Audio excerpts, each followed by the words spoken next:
Bakehouse Studio owners and co-founders of grassroots music protest movement SLAM, Helen Marcou and Quincy McLean, welcome to the Australian Music Vault.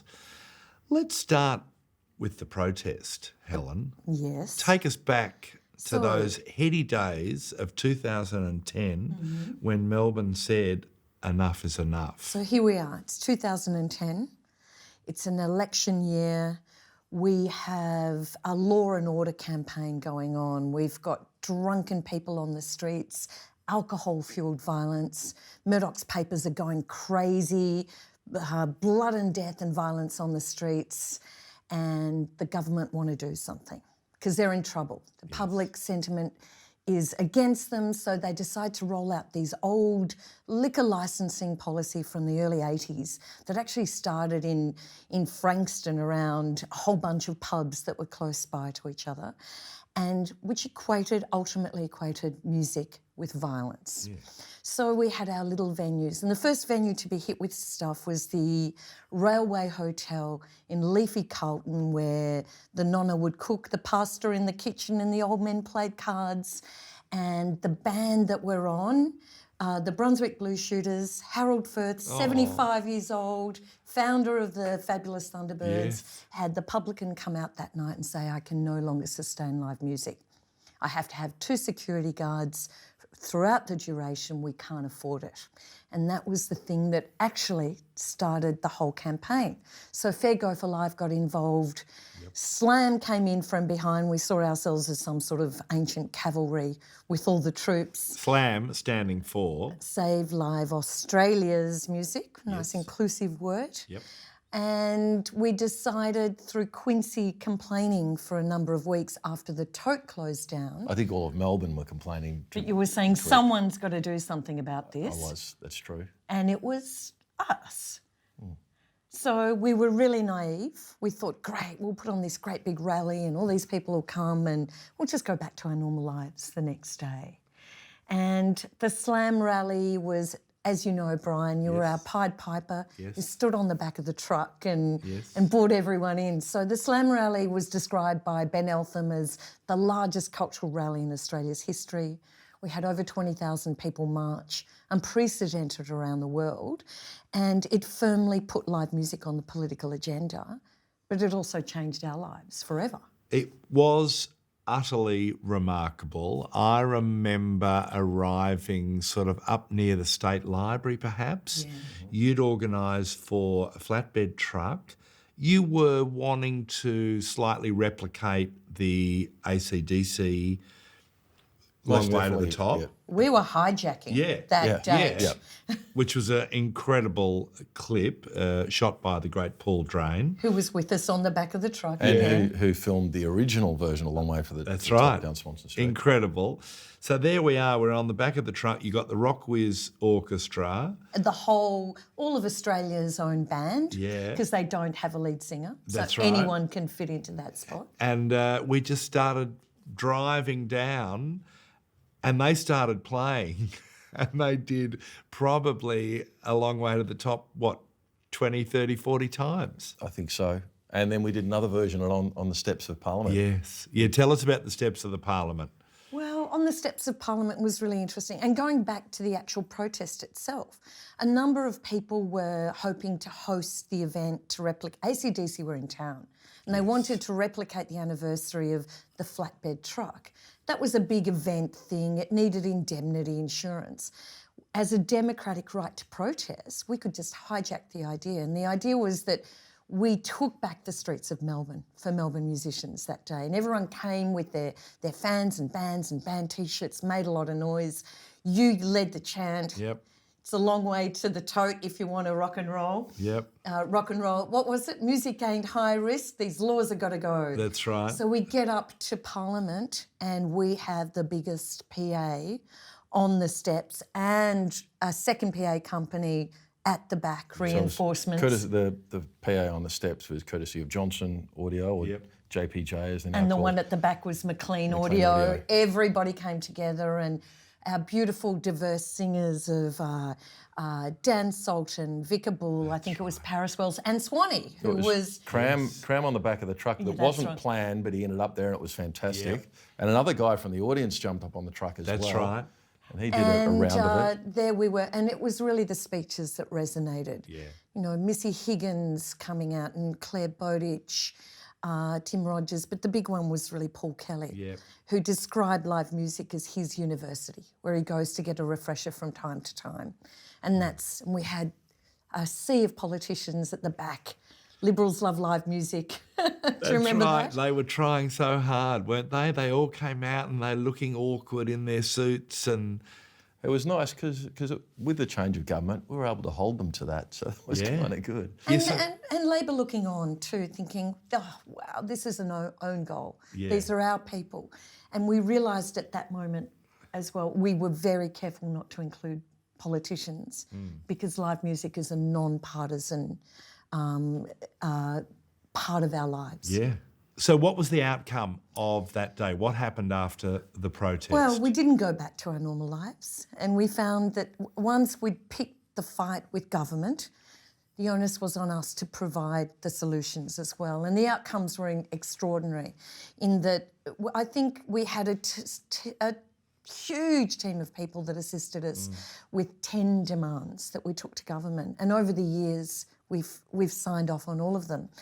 But the big change was we actually changed the law around liquor licensing, and liquor licensing in Victoria is forever recognised in the objects of the Act.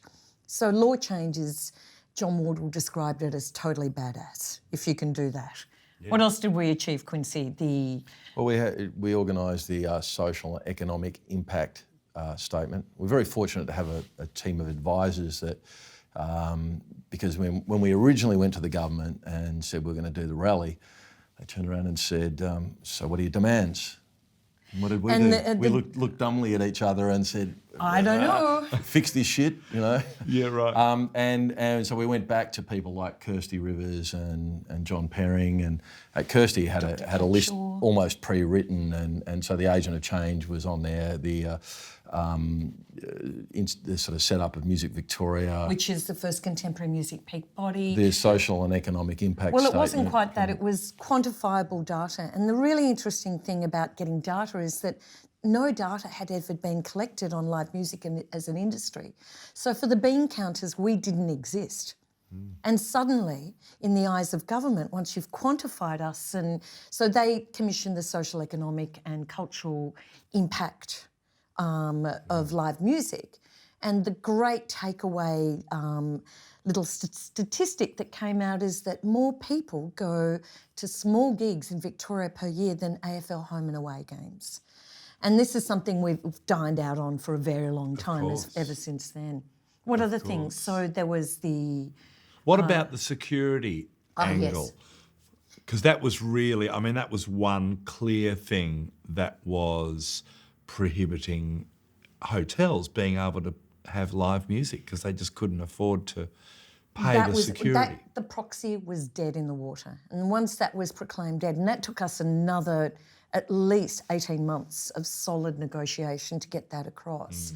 And they started off with an opt-in, so venues had to opt in to have those conditions removed, which was kind of ridiculous. I mean, it was those compliance. You know, the CCTV camera's fine, but you know, having 2 security guards on the door of a venue when a venue's doing a midweek residency and there's only 20 people in the room, they're going to be paying. And it's a blues band with 70-year-old lead singers. Exactly. Or a little ukulele player at the Lomond Hotel, for example, or the bouzouki players at the Greek Deli, for example, or, a jazz band at the Cape Lounge that may only have a small audience on a Wednesday night. It was just prohibitive. The cost of the security outweighed what people would take in the door. And that all went. And the great thing that happened, though, was that all the big motherhood statements around live music now mitigates violence. And this is something that was proclaimed from the City of Melbourne, from the state government. The day we marched down Swanston Street was the day that the Melbourne City Council sat in the town hall and drafted their first ever live music strategy for the City of Melbourne. Brilliant. Because people were actually rushing to have a reply, a response to what was happening. Of course, of course. I remember at the time a lot of people saying, this is very, very Melbourne. Yeah. This could only happen in Melbourne. That may well be up for grabs. We wish that wasn't true, because we really need all the other cities to be strong. But what is it about Melbourne that makes... Chicken or the egg? Like we've got phenomenal community radios. We've got Triple R, we've got PBS, we've got 3CR, yes. We've got 3MBS. Sin, that's right, Sin, Joy, FM. Kiss. So we've got all of that, but you go way back. There's theories that it goes back to the gold rush when there was a pub built on every corner. So there's a little living room somewhere or a gathering place for people. Yeah. Clinton Walker was pushing that theory. Helen likes to claim that it's that we don't have the sun and the body beautiful. You just can't go surfing. So right. You play music or you go to a gallery. Well, that was John Pinder who ran The Last Laugh. His theory was always that Sydney, the weather is incredible and everyone's out on the beaches being seen. Melbourne, it's dark, it's gloomy, you congregate inside and you start tossing around ideas and you start forming bands and writing novels and poetry. I subscribe completely to that theory, but also consider that Melbourne is also a city of musicians. So it's the place where people have moved to all around the world, and it could have come from Jeff Kennett's small bar licences that we introduced many, many years before other cities. Sydney have fought really, really hard with their Raise the Bar campaign, and Adelaide, just to introduce these small bar licences so they could get this grassroots live music stuff happening in small venues. We've had that for years. So, I think at last count that's something like 900 venues throughout Victoria. We have a really robust live music scene. There are 900 venues. Yeah. Which are all operating at a reasonable level. Yes. I imagine. Well, venues open and close all the time, but roughly. That's right. Roughly that, yeah. Tell us about the agent of change laws. Can you explain what they are? Well, the agent of change laws, I think they were actually, the term started getting thrown around with the early live music task force and around 2003, 2005. That was headed by Mary Delahunty, and Fair Go for Live had started. And in the early days of the closing of the Rainbow Hotel and the issues they were having, the Empress Hotel and all those inner city troubles. So the SB. And the SB at the time. So the agent of change was kind of unique for Victoria and Melbourne because we had so many venues, which meant if you are a developer and you move next door to one of our iconic live music venues within a 100-metre radius, the onus is on you to protect the amenity of your residents.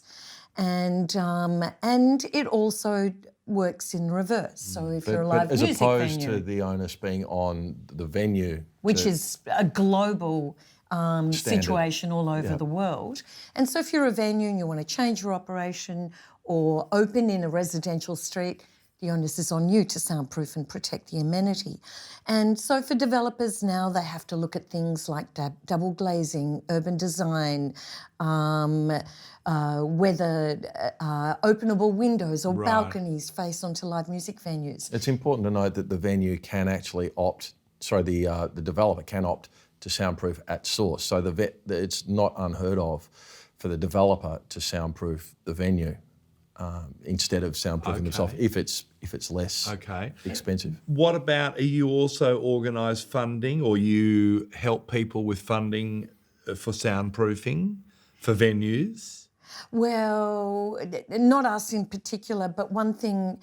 Out of the original Slam Rally came the Live Music Roundtable. Yes. And this was the first time that government and industry stakeholders spoke together. Yep. And one of the things that was really important to us, that for the venues that had fallen through the cracks, that they were protected. Because ultimately, through no fault of their own, they've sat there in residential encroachment. As residents become closer and closer to them, it would tip venues out of compliance. And we often talk about a live music ecosystem. It's so fragile that any pressure can just shut down an operator.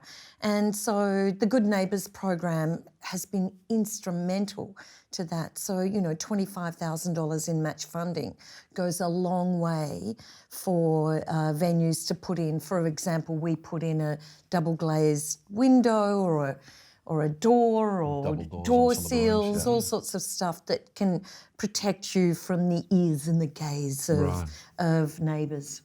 So what are the main issues, do you think, facing the industry at the moment? Like, where are we at now? We've had all this success and it's been an enormous amount of hard work, but we've had these gains. There are other aspects of gentrification or sort of market forces. So for live music venues, you know, rents going up make it very difficult. So, you know, a lot of venues close down purely because of that.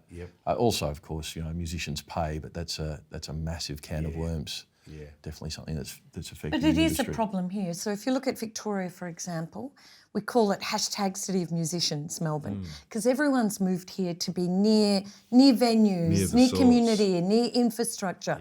However, with such a great oversupply, punter's dream, any given night of the week you can see a world-class act of any genre for nearly free or very, very small amount of money. But for our musicians, it means their rate of remuneration is greatly diminished. So if you look at the Australia Council figures, between 8 and 11,000 per year, it's really not sustainable. So another big issue, which is being talked about around the world, two big issues I see: housing affordability, access to community, because the more and more that we price our artists out of their communities, the more we diminish their ability to make their art. And something that's been very dear to me in the last few years is that after years and years of activism, I found myself with the ear of government. So, you know, sitting on the table, I had this really privileged position and I was able to write to the then minister and call for work around sexual assault and harassment in our licensed venues. So we formed very long title, Sexual Assault and Harassment of Women in Licensed Venues Task Force. But that was recently funded by Martin Foley here. So we've got $200,000 to run a pilot and training for hospitality and live music venues, but also as a duty of care for our performers, because ultimately they don't have the same workplace relations, protections that other artists, other workers do. So creating safe workplaces for them and behavioural change and more inclusion, not only into our live music venues, but all venues and festivals, etc. And ultimately, this will give us a stronger and more robust scene because of the ability to participate in our culture. Yeah. So you two have just been overseas. You've been to Canada, America, little side trip to Cuba. A little bit of Cuba. Melbourne does have quite a reputation. Is that right, Quincy?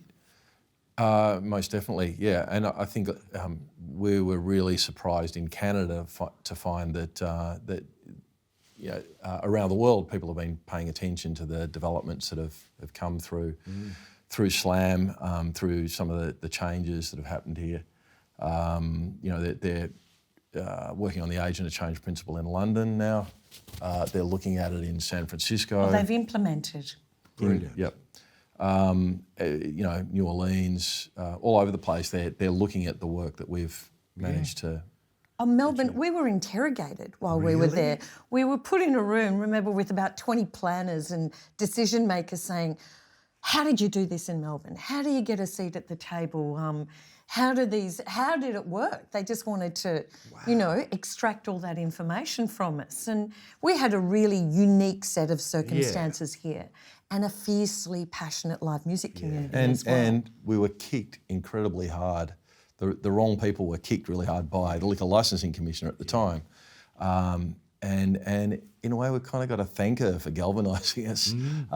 Sometimes you need a good enemy to sort of bring you together. And of course. And a martyr, like the poster child, to go down and people actually realising that something so dear to them would be lost. Yeah. And that message that we had, don't kill live music, well, that resonated with Melbourneians and Victorians because we've grown up as our big cultural thing that we do is we go to gigs. That's our thing, exactly. Now, when you're not being activists and travelling the world, you run Bakehouse Studios, rehearsal rooms. Tell us the Bakehouse story, Quincy. Bakehouse, there were probably little incarnations before Bakehouse eventually happened. My early bands had a little house by a railway track that we rented off a factory for, I think, $20 a week. And you got evicted because you didn't pay the rent. We got evicted because we didn't pay the rent. This is Blue Ruin. This was Scrap Museum, my very first band. And we had a house above a shop in Burwood, wherever we could. Bands need to do that. They need to find somewhere to make their music. And then Blue Ruin eventually moved to England for a year. And when we came back, I was looking around for somewhere for us to do it again, and stumbled across the old York Street Studios in North Fitzroy. And that had been kind of like the little sister studio to Richmond Recorders. Right. So the bands that couldn't quite afford to go there, or the bands that could go there but would record their demos or their B-sides or whatever. I think even Australian Crawl and Paul Kelly and the Dots, and but everyone from Primitive Calculators and Whirly World, the early electronic and punk bands, were recording their stuff there. But by the time I stumbled across it, it had been gutted. It was one of the first studios to close down because of the changes in there are a lot of changes that were coming in with new technologies and whatever. Right. And I took it over purely for somewhere for my band to rehearse, got a few other bands in to help cover the costs, and before I knew it, never made much money out of music anyway, but I was making more money out of running rehearsal room than I was out of being in a band. So at least $20 a week more. Exactly, which was twice my money. Yeah, right. And then I evolved that once our first son was born. We took over upstairs, and then when the Richmond studio came up, we took over that. That was the old Stable Sound Studios. So Richmond. So where Bakehouse is now was a studio at one point. From the mid-'80s. So was Stable Sound and then Thunderfield, but it was renowned. It was set up by a guy called Manny, but it went through a few. From Manny's guitar? No. Manny was involved in the Hellfire Club, actually. He was instrumental in setting that up. But it was pretty grungy, but it was okay. But over various changes, it became very dilapidated, had a pretty bad reputation. Right. And the guy that was running it left because he couldn't get enough bands through. Yeah. He was only getting as many. I had 3 rooms and he had 8, and I seemed to be getting as many as he was. So eventually took that over and expanded it from there. But Bakehouse, the interesting thing about it is that it was an old... So Bakehouse Lane, that was the bakery, and Richmond Hoddle Street. One thing I find really fascinating, that all the live music venues would congregate along the railway lines, so the railway corridors. So where Stable Sound had established itself, there was the Sydenham Hotel across the road, live music venue, Billy Hyde Stage Systems, the Higher Place, Audrey Studios, Midian Studios, Frank Titaz down the road.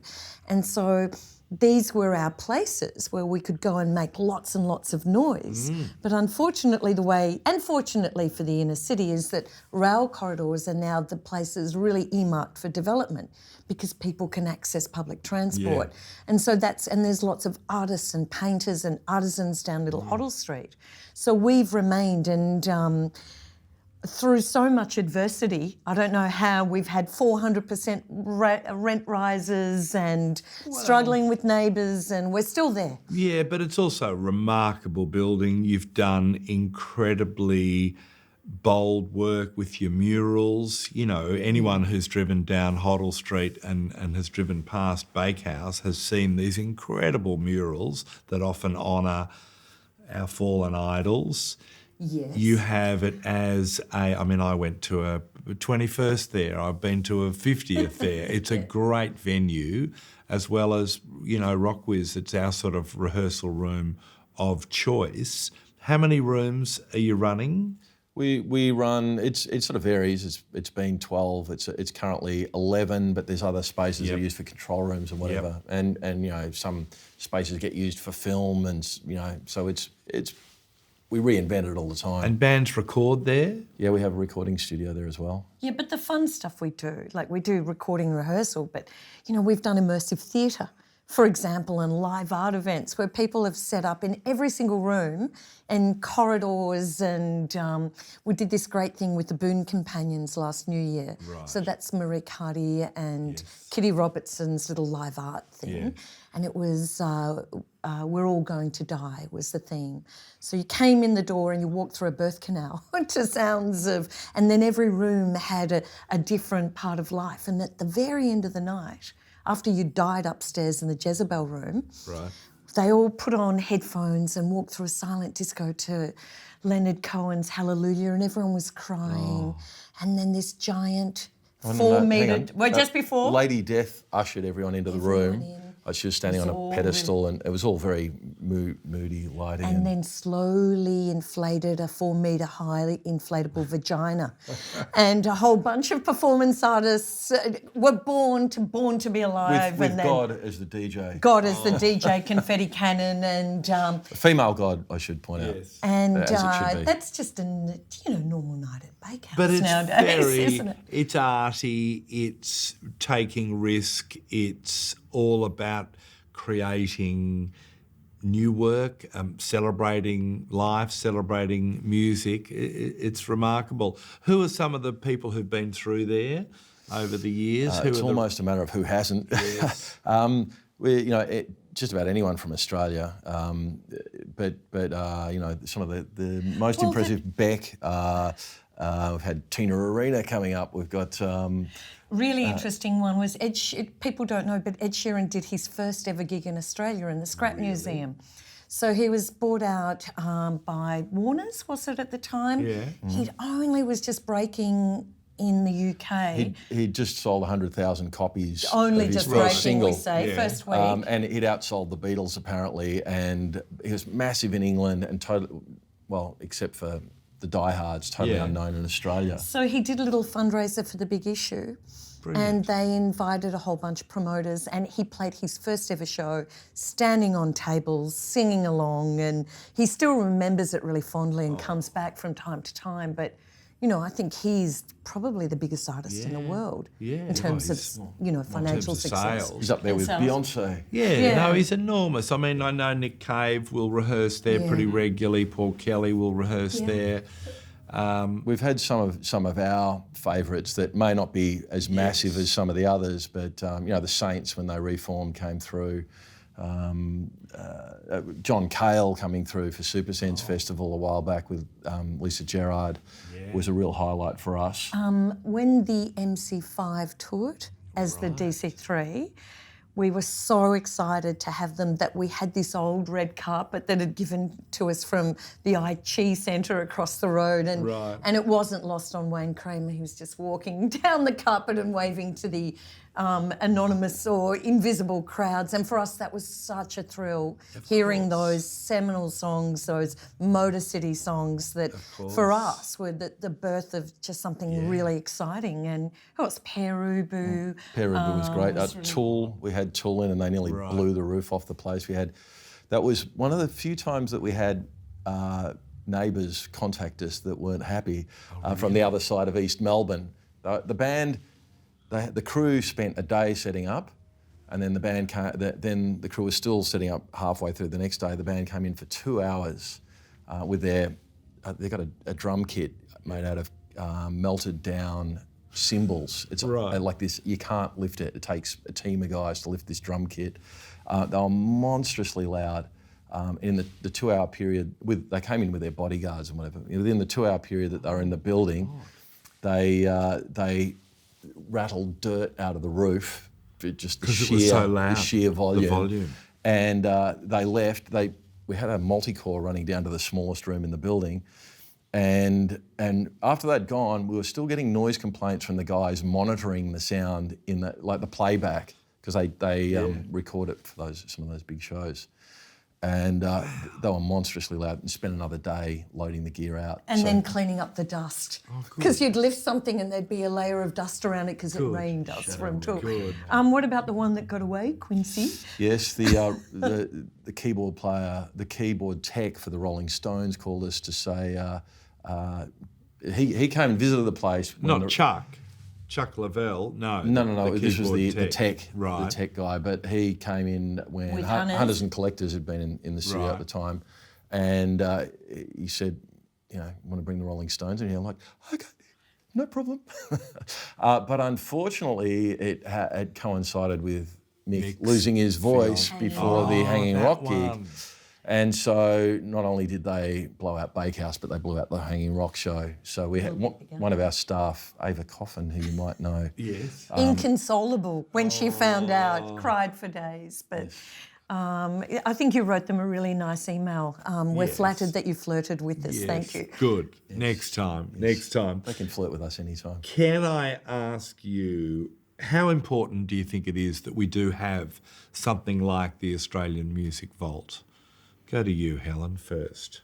The stories are really important, and I think that's what the narrative... We tell our story in song, and that's, for me, having something that celebrates, highlights, documents, archives is just so important, because this is our cultural heritage that we're getting to preserve.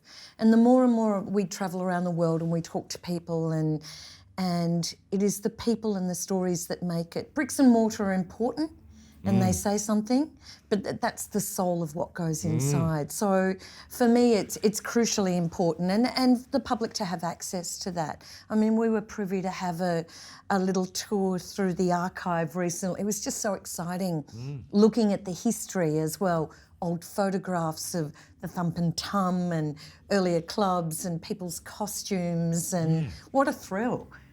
It is. It's remarkable. And I suppose in a way, you want the industry, you want the spirit to continue, and for it to continue, it needs to remember the past and build on the past. That nothing happens in a vacuum. Everything, things don't grow out of nothing. And I think part of any art movement is to, I think musicians aren't renowned for getting into their history and going back and checking out the past. But then quite often they like to destroy the past. They like to make a break from the past. Yeah. For us, the whole punk movement was they basically said, forget all of that, it's all rubbish, and let's start again. Of course, they went back further and stole Eddie Cochran or Chuck Berry or whatever. Yeah. But the past is crucially important, and we'll all be part of the past. Today's music will be the past tomorrow. And also, we're all really shit at archiving, aren't we? Most exactly. So someone's got to do it. So people are so busy making art and making their music that it's just, what a joy thinking that someone's going to come in and help you preserve that history for future generations. But it's not just the history. It's also about the story in the future as well. And looking at, I love the idea of, the stories of Melbourne are really interesting to me in Australia, outside of just the blockbusters. There's a lot more to tell, and the untold stories as well. Yeah. What about, lastly, do you think rock and roll can be elevated to high art? Yeah. No. Yes, for me, absolutely. Yes. So of course. one of the things we've always tried to do with Slam, and I always found it, I think in America they call contemporary popular music commercial music. Right. So it's put us in this area that we can exist in a commercial form. For me, from the beginning of Slam, it was really important that we were held at exactly the same level. So when we did little fundraisers, we had Gautier collaborating with Patricia Piccinini, one of Australia's most famous artists, for example, visual artists. And it is an equal art form, and I won't hear any different. No. So, and we need to start talking about it in those terms as well. I think music speaks to the spirit, and it speaks across language. So music is high art. All music is high art. We're not big on talking about a lot of people that talk about contemporary music talk about rock and roll or pop, but it's all music, and it's all relevant if it moves people and if it tells stories and if it documents our time. It's all very important. But and it's really, intrinsic high to art, our high nature. art is in the eye of the beholder. Of course. But who has moved you the most in terms of Australian music?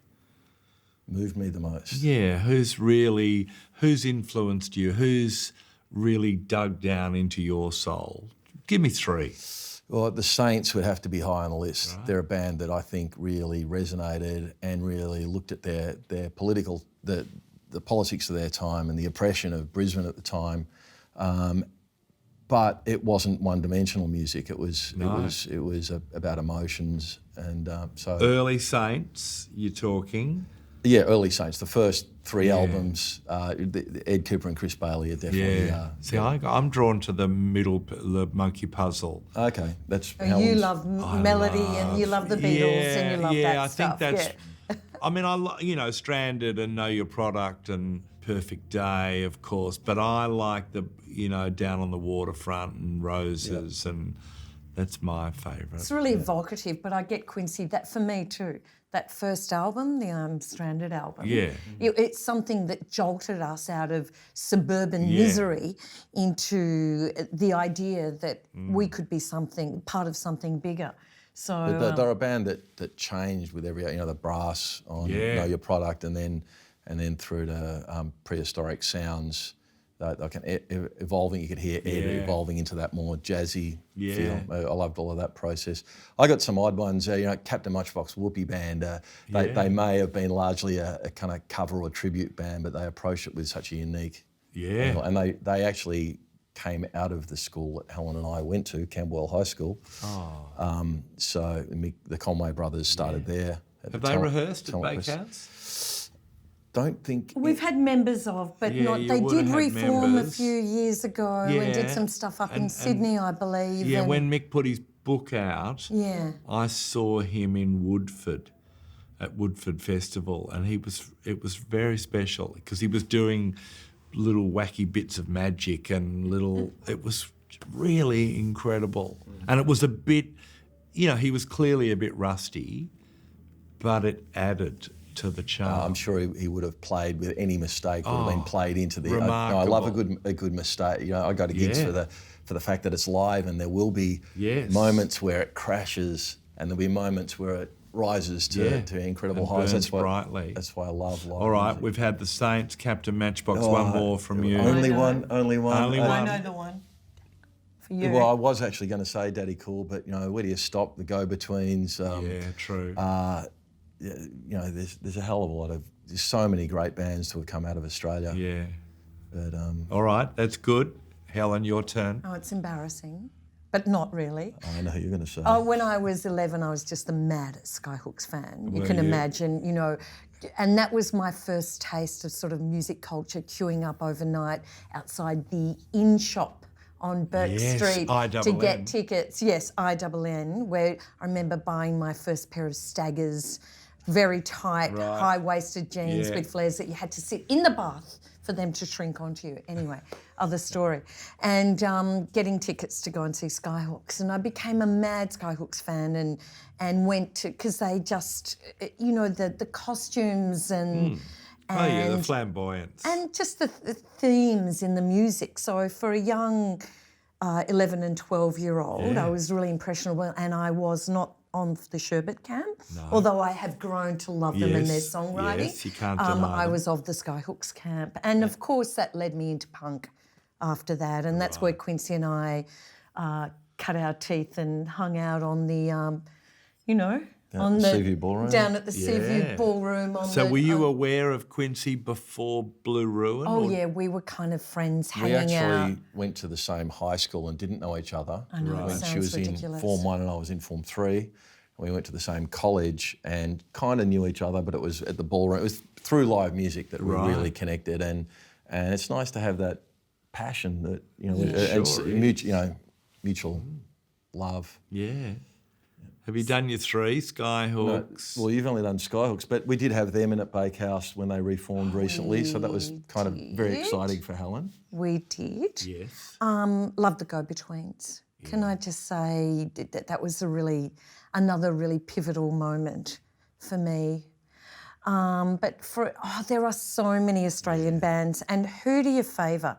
Where do you begin? But something a little more contemporary, but not very contemporary. I think the Drones are a really interesting time for me as well, because 33. Oh well, where do we? Sorry. But the reason I mention the Drones, because we have a close history with those guys. So when they moved over from Perth, they sort of showed up in the back of this ute or something and piled into Bakehouse and said, "Oh, can you look after us?" almost. Yeah. And we created a friendship with those guys. Brilliant. And they were so passionate about their history. They knew so, and getting back to the history subject, they knew so much about, the scientists and the Beast of Bourbon, and they wanted to know everything about Melbourne music and about the history. That they were really connected to all of that stuff. There was such a strong depth of songwriting and performance as well, that being a friend and being a fan, you couldn't help but be captivated by them live. So they're a real highlight for me. Yeah, well, that'll do. That'll do. Finish with the Drones.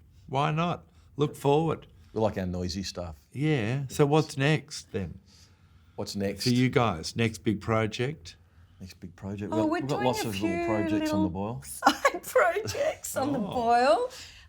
In terms of art, we might do the Bakehouse Art Project again. Great. So basically, the Bakehouse Art Project was 3 years ago. We invited 10 visual artisans to come and reimagine the rehearsal rooms of Bakehouse. This has never been done anywhere before, where high-end artists create permanent immersive installations in a grungy rehearsal room where musicians go. But the great thing is that musicians have gone and created that next generation of art. Yeah. So we've had artists like visual artists, Patricia Piccinini, Emily Floyd, Julia DeVille, Mick Turner from the Dirty Three, the Hotham Street Ladies Enfant Terribles, the feminist guerrilla artists that work in icing. So their mural is slowly melting sugar in one of the walls there. And that's pretty much the reason we're thinking of maybe it's going time the next to phase. go next phase. Clean it up. We didn't really think that the icing would last for 4 years, but it's hung in there on the wall for 4 years, and it wasn't until Adelita licked it that it started to fall apart. She's on one of the bus tours for Leaps and Bounds. Yeah. And what else? We're working on a little social history project called Why Punk. Great. Where we're interviewing a whole bunch of people from the very early days With an oral history. Yeah, oral history of fantastic. their attraction to those days.